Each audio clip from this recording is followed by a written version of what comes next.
Thank you, dear heart. And it's interesting the way that Michael's writing that. Basically, what he's talking about are what are your goals? And if you allow a goal that relates to some form of hostility or fear to be active in your mind, then what he's calling closing down, I would call it the giving up of the presence of yourself as love, happens. And that we can stay in that connected space of conscious, active, present love no matter what's going on in the world, unless we have a goal that links to some form of hostility or fear in the mind, and then that goal activate, resonate, so whatever that hostility or fear is, and tend to create that shutdown of energy.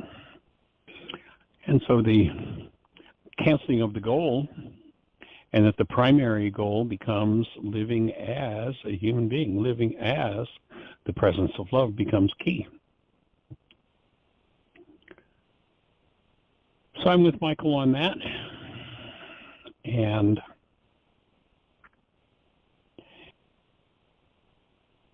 what I have in my mind today is, so I was talking to someone earlier in the week, and they'd sent me a link to a video, and this video, the fact that the human mind is an evidential device is something that really needs to be understood. And when you start pursuing a particular goal, the mind will tend to collect evidence to back that goal up. So they'd asked me if I'd watched a particular, what's it called? A conspiracy theory video. And I said, well, no, actually, I looked at that a couple of years ago, and it seemed that there were just too many objectives besides truth. There was an agenda, and I looked at some of the people who were in it, and it just, didn't seem like the agenda was truth. So I said, no, I hadn't watched it, and they asked me if I would, so I've been listening to it. And so I was out this morning. We're getting ready to start doing some rain catchment for our garden's water system. Found somebody, Jeannie, was looking on YouTube with a sharp eye and came up with some 275-gallon water tanks at a really good price. So I bought 4 of them this morning. We're into the trailer and ran off and got those all unloaded before the show. So I was listening as I was driving to pick up these tanks, and it was interesting. The video started out with a premise that, somebody's going to take over your life, and then went from one side of the world to the other over decades with every little piece of information about where somebody had taken over somebody else's life. I mean, just like totally, completely disjointed pieces of information from this time, from decades ago to today to yesterday to last week. It just went on and on and on, and provided all this evidence for this conspiracy to run people's lives. What it resonated for me was that when someone refuses to be responsible for their lives, yes, there will be a plethora of people who will be volunteering to come in and take over and run your life for you. And, of course, that will look like a conspiracy. But when we're willing to be responsible for our own lives, we step up to the plate, accountable, willing to be held accountable, willing to hold others accountable from a space of active, connected love, then we don't need a conspiracy theory to collect evidence to prove that somebody's out to get us. But we need to turn back around to full responsibility, full accountability for our lives, and to leave the one world religion of blame behind. It's a universal religion. Virtually everybody on the planet belongs to it. And it's time for us to wake up and take responsibility. And be careful about, because something agrees with the premise you'd like to believe is true, that evidence is going on in the world. Just an important principle to look at.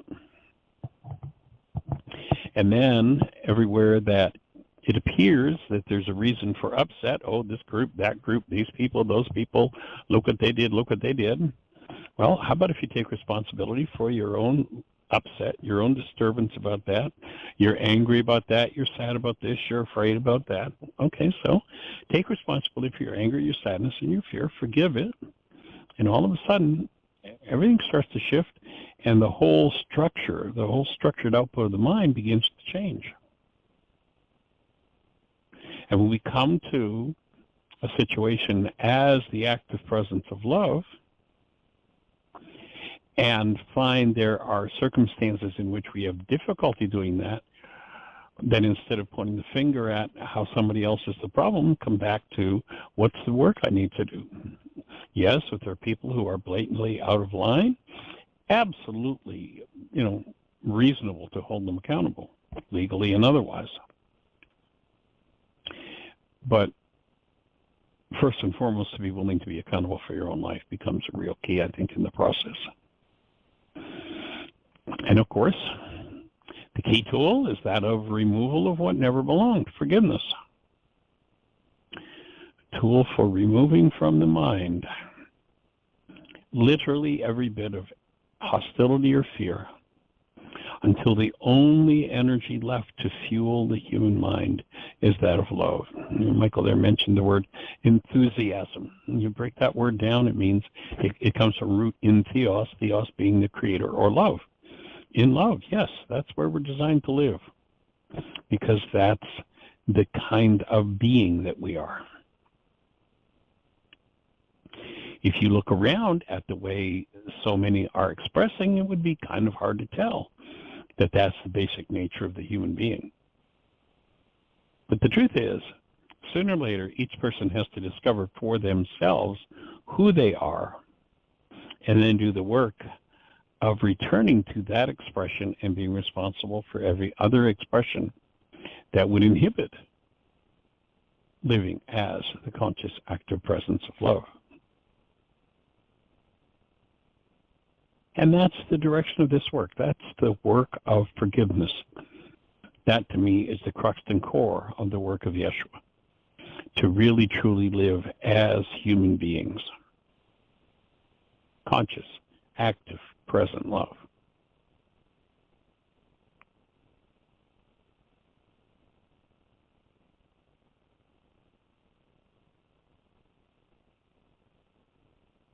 Taking a moment to breathe and be with what moves becomes another major key in the process of healing.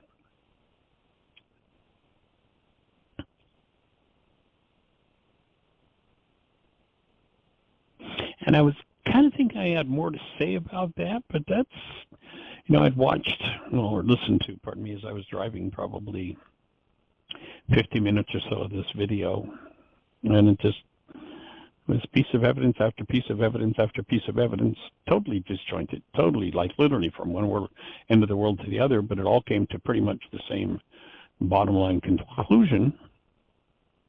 Haven't gotten to their solution yet, but I'll let you know if I do, if there's something there that's of value. And so, Miss Jeannie, have you checked to see if there's anything from the app in the way of questions? Or do we have anybody on the phone queue with a hand up? Or anything happening in the chat room to be aware of?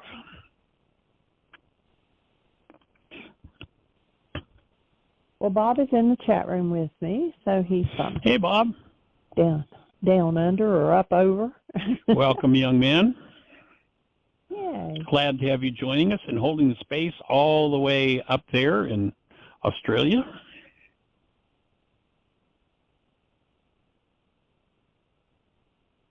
Nobody has a hand up. We've got 40 minutes.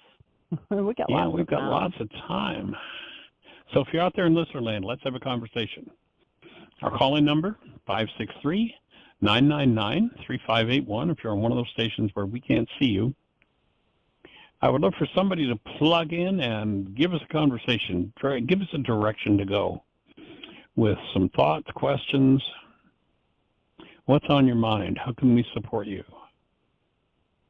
What's happening in your process that you could use support with? I've not received an email from anybody in the app. Okay. But according to the Google and Apple analytics or whatever, that all they do is tell me like how many times somebody's downloaded it or used it or whatever. We're up on the app on both, so that's awesome. It doesn't give us any other information, so everything you do is still absolutely private. For sure.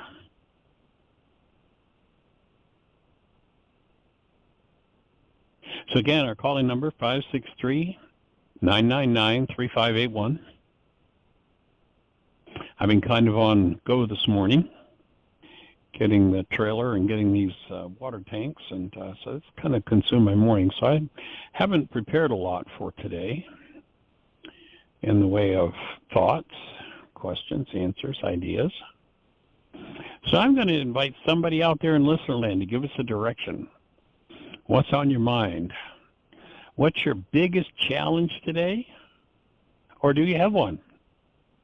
Or what's your biggest solution today? Go for it, sweetie. Switchboard flickered, but I'm not sure she put her hand up again, so I'm going to check and see.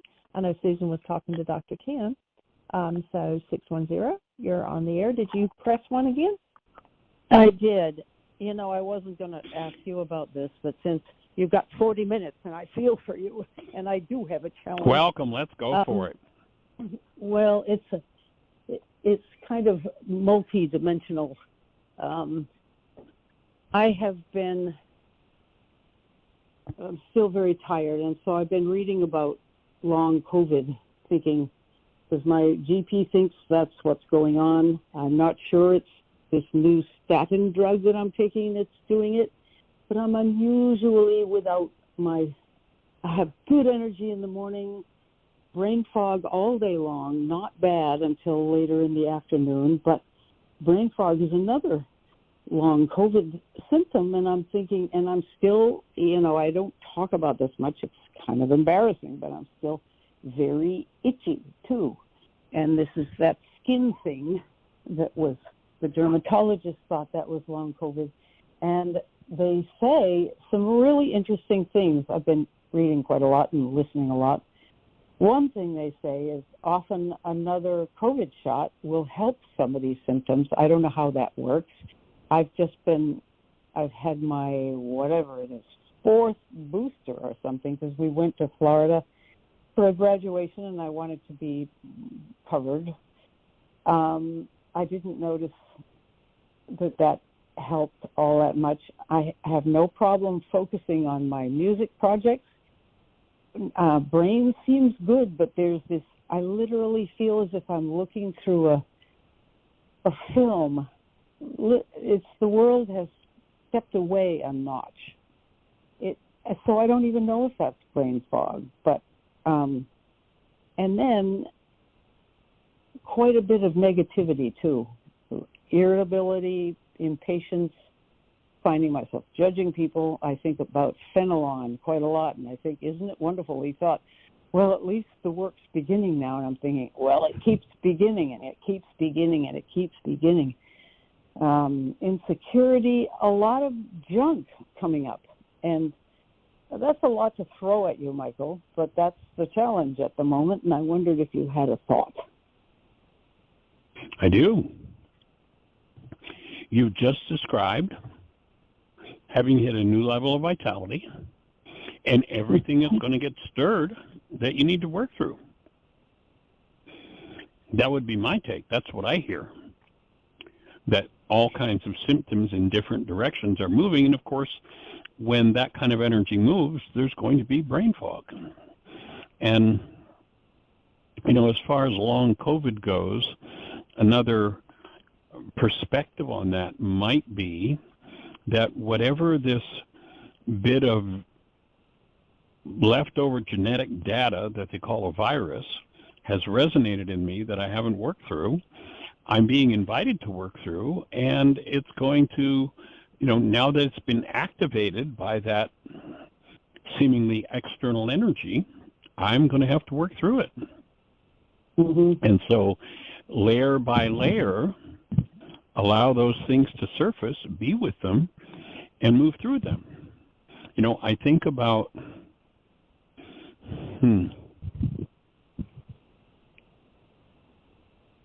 I'm working to place in my mind, and I actually am not just sure of the sequence,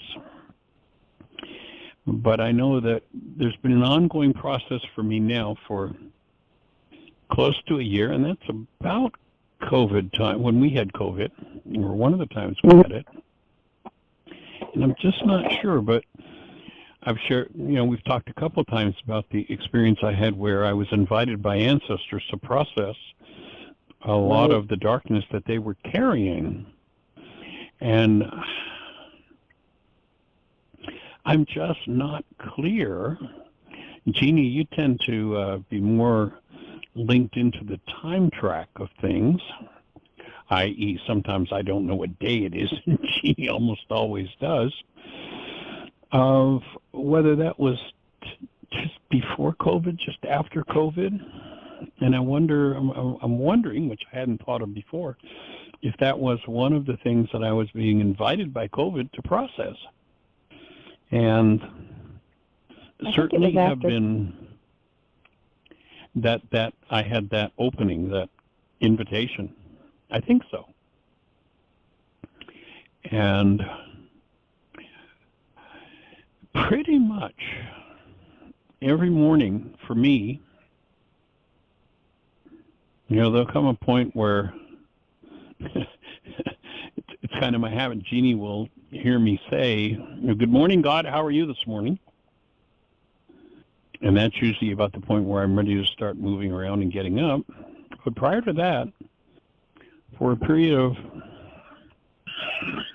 anywhere from probably an hour to an hour and a half,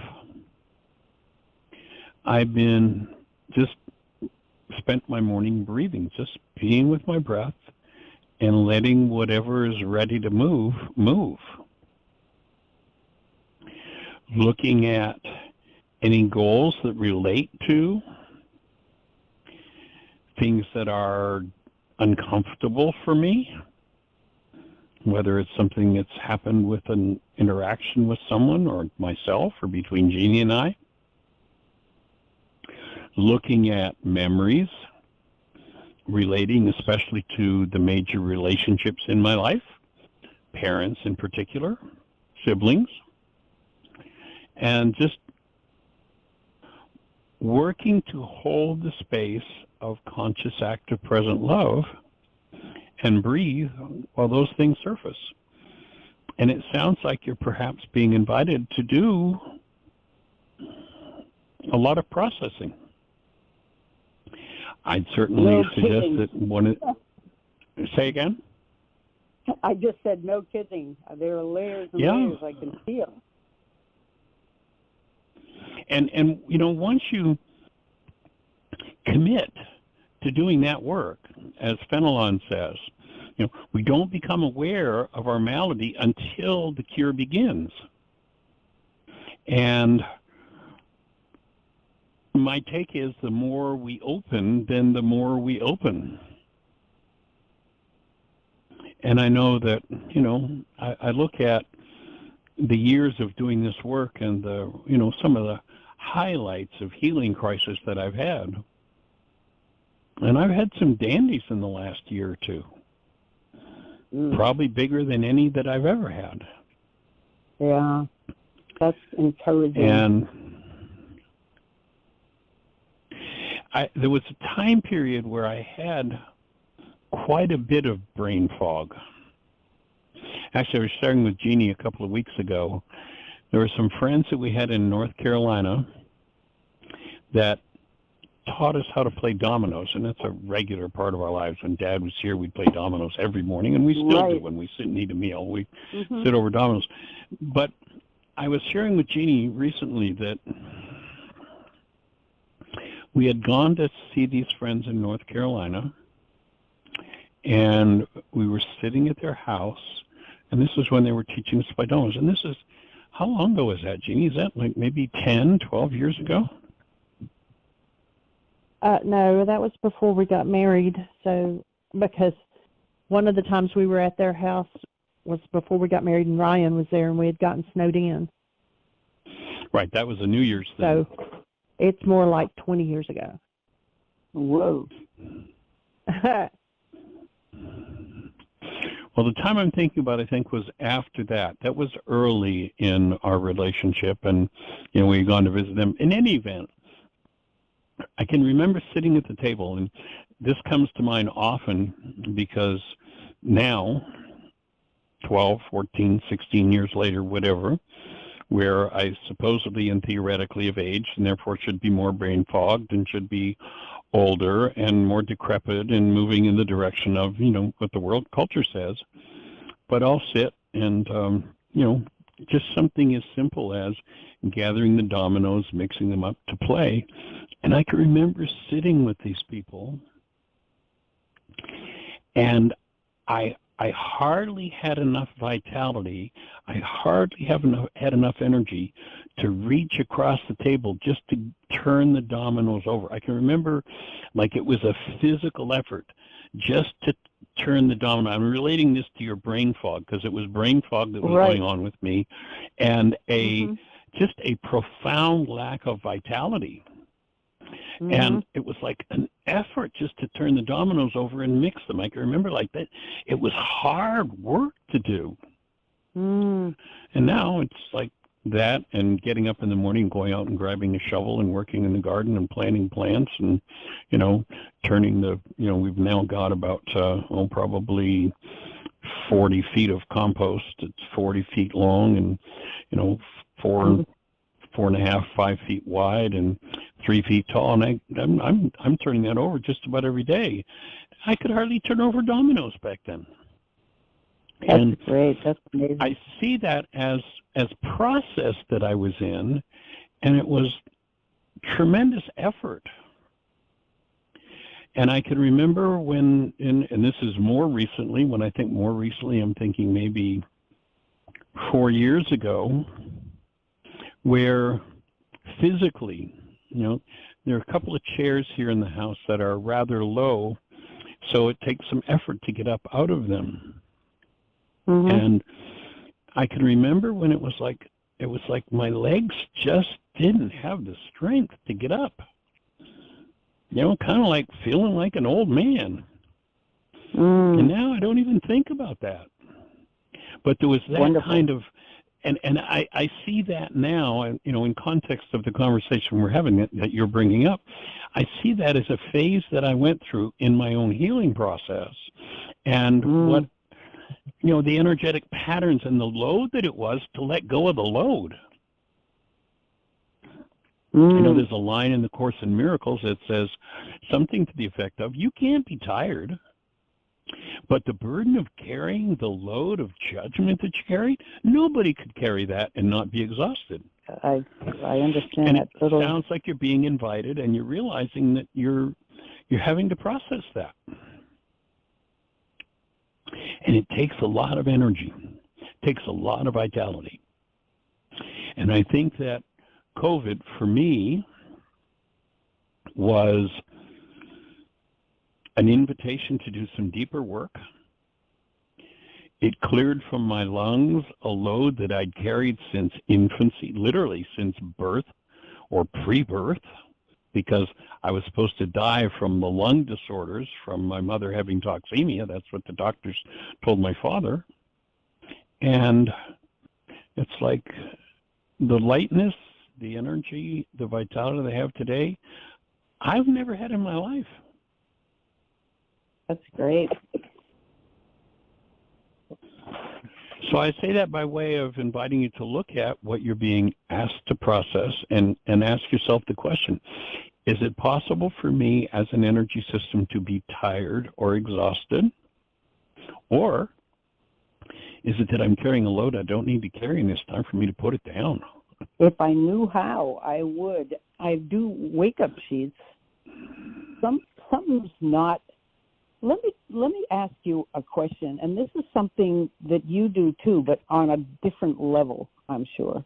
Like the other day, I had to get off the show earlier, and I thought, well, I've heard this speech before anyway, so it's not so bad. What it was, you were talking about how you go into a restaurant and you want to ask them, or you do ask them, do you have any nutrition in this food? I can't imagine actually asking such a question, but you appear to be very angry about it. And then today I was at Costco with Michael, whose car is now non-functional. So I take him shopping, and he picked up this huge package of single-use water bottles and shoved it into the bottom of my cart. And I said, Michael, we have filtered water at home. I don't want to be even seen with these single-use plastic bottles in my cart. And he said, well, I have to drink it. I'm not very picky about most things, but I have to drink this because the taste of the water around here is not good. And I said, you can use, I have an extra filter pitcher, you can use it. No, I need this. Said, Michael, I've never been so forceful. I said, Michael, I hear you, but I am not going to buy those here.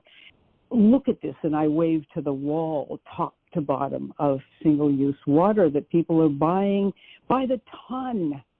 And I'm thinking, I know nothing. I can't do anything about this. And you and the convenience and the plastic is winning and the planet is dying, and I don't want to do this.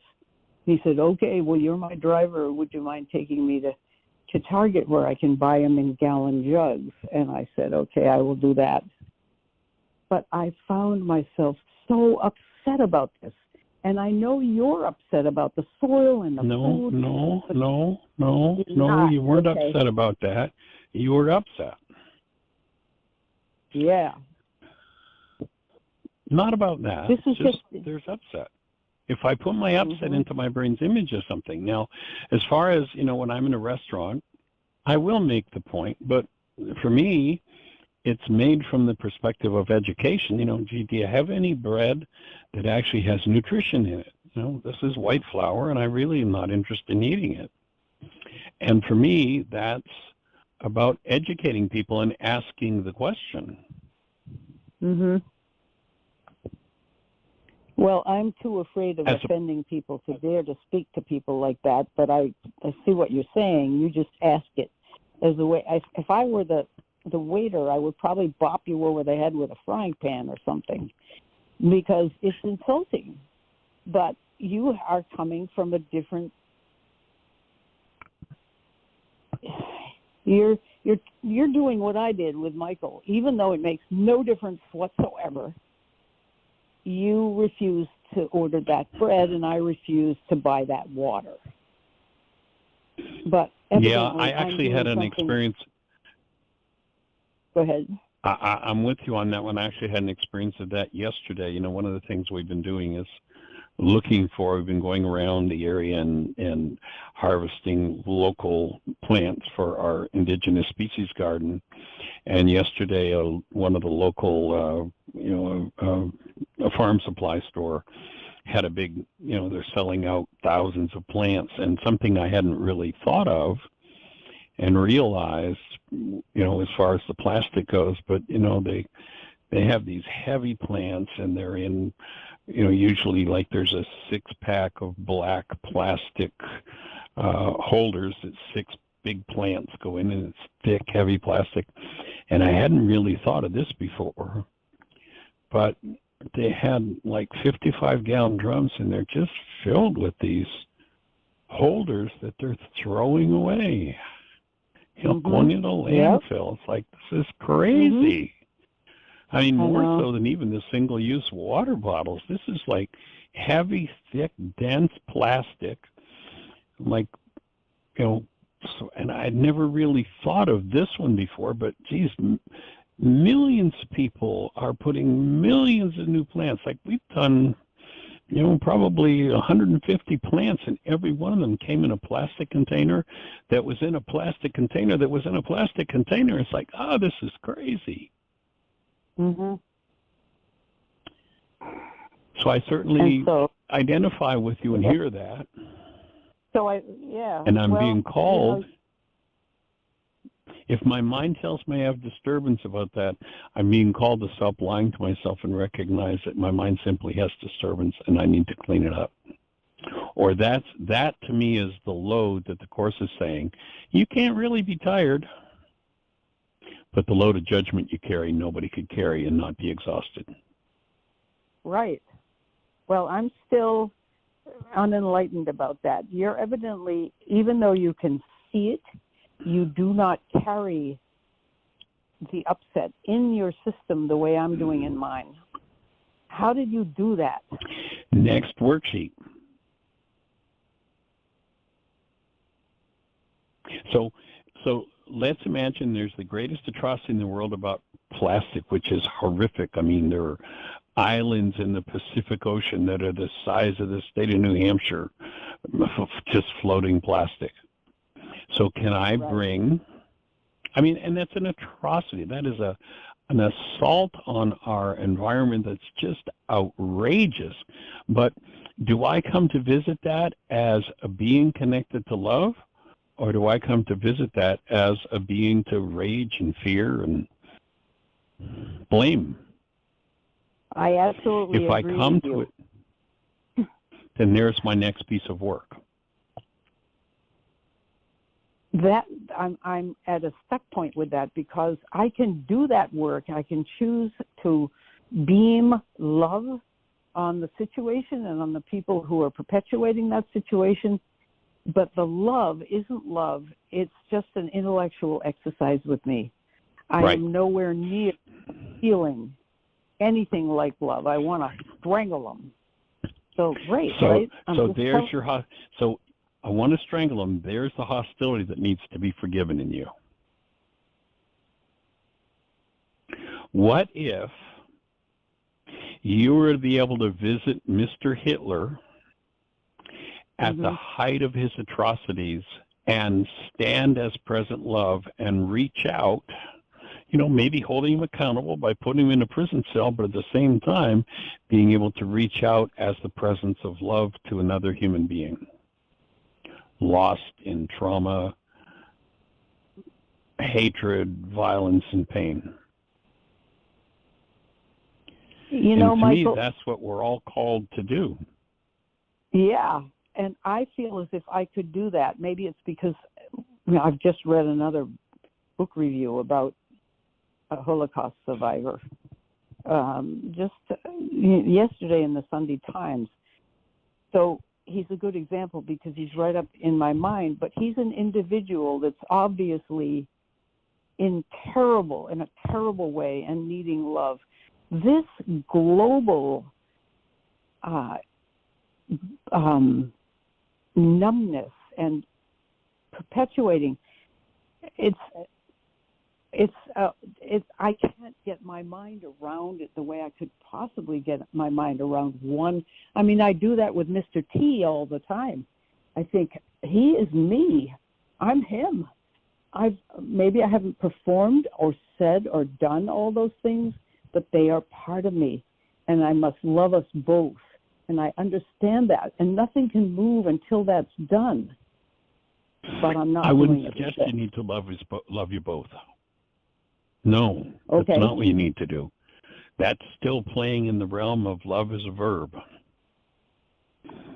I don't need to love us both. I need to bring me, the true me, love, to the circumstance that I'm in or I see another in. And I can only do that when I've given up all of the hostility or fear that I carry. And each situation that my mind automatically and instantly puts my hostility or fear into, I'm angry because of that, is my next piece of work. And, you know, the depth that each of us carries that needs to be cleared out is made very clear by Francois Fenelon in what we're going to face in doing that. So what I'm hearing you say is you're being invited to the next level of your work. Thank you. Well, phooey is all I have to say to that. Too much. Yep. Oh, yeah. I hear you. Now remember that there's this group of disciples with this man Yeshua, and he tells them what they need to do, and they say, phooey, too hard a saying. I'm out of here. I don't want to do that. I don't want to go to that depth. I want somebody else to fix what's going wrong in the world. And he turned to the 12 that were left, and the guy who was the ringleader, he says, Pete, are you leaving too? Are you out of here too? Is this too much for you?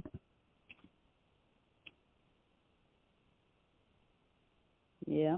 And the visualization that I use, the visualization I have found useful, and this actually happened, and it was sort of an advance for me when I had that opening where I had these ancestors asking for help.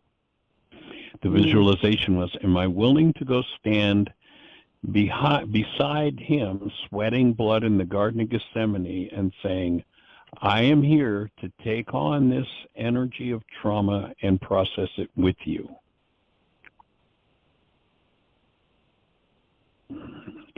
Is there, and I'm speaking now from my own physiological experience as I think about that, because it challenges me on another level physiologically. And I'm realizing as I'm speaking to you, and I'm addressing that directly, that I can feel another part of my chest that needs to open to go there again. Another part of my own core structure that wants to tighten and hold on and not let that surface.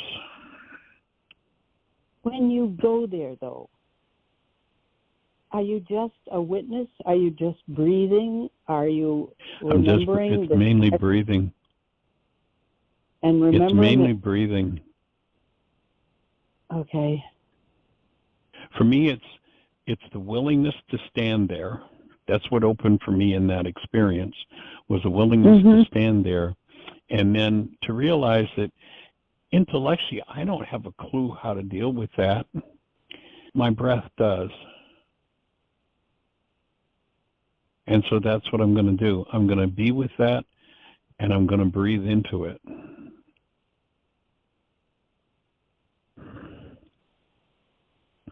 And there's a space that I can physically feel right now in me that runs just parallel and just to the left of my spine, right back in the very back of my spine and all the way up to the front of my sternum, that holds a tightness. That's what I'm experiencing physiologically right now, having this conversation and realizing. And I'm right now using my own hands to reach in and open that physically as I breathe into it, to let the energy that I'm holding there move. That is resonated by this conversation. So as you do this, you are basically opening in order to allow what is happening to happen. Is that right? And to open to allow whatever I'm holding physiologically to move in me, to open to it, to reach down physiologically to the next level of opening for that. And what I'm noticing even as I say those words is that my jaw wants to tighten. My jaw wants to, which is one of the things that oftentimes when I'm in deep process, that's the place, it's just like crunch. It wants to close up. And what I'm realizing that. What are you responding to? What are you responding to in yourself about this conversation that's doing that? At this moment, there's nothing cognitive for me. It's just physiological that I'm realizing that I'm just choosing to breathe at a new level, at a new depth, to allow myself to access what's moving in my physiology. It's not cognitive. I couldn't say, oh, I have this thought or that. There's no intellectual or cognitive component to it. It's just awareness of spaces in my own physiology that I know I need to open. And if you open them, what happens? Nothing is helped by that except you, right? I still have this idea that I've got to go do something like get legislation through Congress to stop the plastic, or get corporations to, I took this cardboard container up to Wegmans because even though they've stopped using plastic bags, everything they sell is now not in bulk where you can load up your own bag, but it's all in these huge plastic containers. All the food they make is in plastic containers. And I went in there and I said, might you consider using the way Chipotle does? They have these wonderful, friendly containers. But they glaze over. They say, well, it's a matter of the manufacturers, it's a matter of money, we have no power, and it goes around and around and around. So you're saying you're working just within yourself, releasing whatever it is in yourself, and that is enough. That's the most you can do. It isn't that it's enough or not, but it's the most you can do, and you're surrendering. Otherwise, you're surrendering to a kind of hopelessness, is what I'm picturing.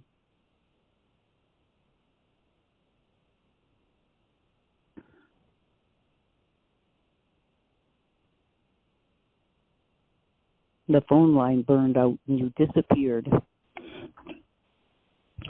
Excuse me, I accidentally hit my disconnect button there. I reached over and hit the wrong button on my phone. So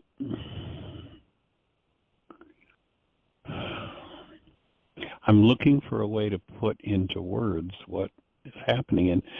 And one of the first things that came to mind as you were asking that question, Susan, was, for instance, one of the things we put a lot of energy and a fair bit of money into in the last 6 months is this native species garden. I don't think if I had not done this piece of work that I'd have been able to comprehend that and to do what I'm doing in that arena. I see. Yeah, that makes sense. So I see it opening arenas of understanding and awareness that I didn't have before, and then through the body of work that we're doing, delivering that to others that hopefully open it even further. That makes sense. I have to think that, okay, it's well and good to clear out my own hostility and so forth. So that's very nice, but I feel as if I've got to go out there somehow, and yet the level of exhaustion and hopelessness, fights against that. Higher so my input pressure, would be to forgive, so as to come back to a place of openness and softness where that pressure's gone, and therefore have more vitality, more capacity, more intelligence to take it to the next level. And remember that, along with there's the think globally, act locally. To me, act locally is do your own work, and think globally is to comprehend things on levels that previously were not comprehensible. And that what that does, even if I only ever sat in a cave and did my own work, is energetically, it is an energetic contribution to the critical mass that ultimately is going to change the whole game. It's not, I don't think it's going to come from somebody on the outside saying, here's what has to happen. And being able to be a voice of clarity for what needs to happen can't occur unless I do the inner work that's required. You know, it's like going back to that statement in the scriptures of physician, heal thyself. Mm-hmm. That we need to do our own work to be able to effectuate the critical mass. Someone can come to all kinds of conclusions about what terrible things are happening and therefore what needs to be done, but not converting their own energy field means that they're not really part of the solution. Right. I do understand that. That's one reason it's so distressing to find myself in this mire of feeling critical and low vibrations and, crab-appling all over the place. So then the question I would ask is, how did it feel when your power person was hypercritical of you? Because when you're under the kind of stress you're describing, what you're doing is you're repeating the pattern of your power person. Remember, when we're ultra stressed, we'll do what our power person did to us that we hated the most. And that's the next piece of work. You'd think Say it that again? by this, it's another layer of beating myself up because it's very tiresome. I remember when I was much younger listening to an uncle who was my age now talking about his power person. He didn't use that word. And I remember thinking, oh, for God's sakes, you're 79 years old. Give it up. Give it up. And I'm doing the same thing. It's not gone yet.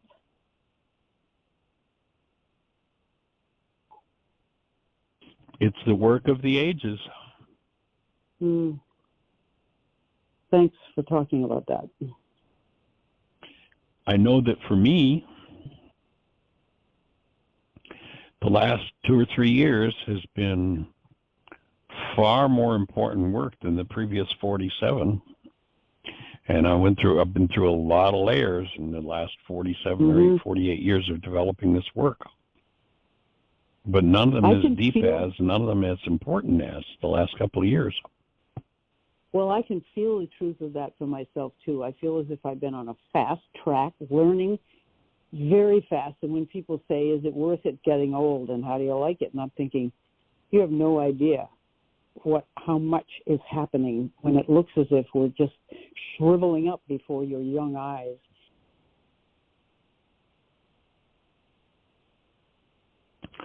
Well, for me, it's inspiration and excitement about what the next 10, 20, 30, 50 years is going to look like.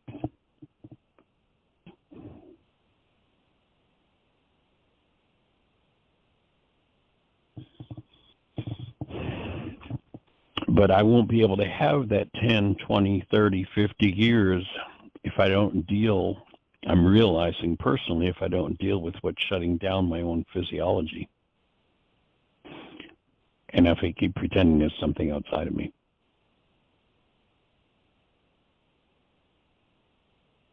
Pogo said it so well.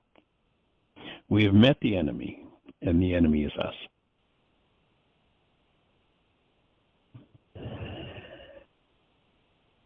So I join you in getting on your pogo stick and doing the next level of work and inviting anybody and everybody that's listening today or ever will listen to this to join in moving it forward till we get to critical mass, where the whole energy system's able to shift because somebody said, I'm going to do that depth of work that most people have never even conceived of as possible.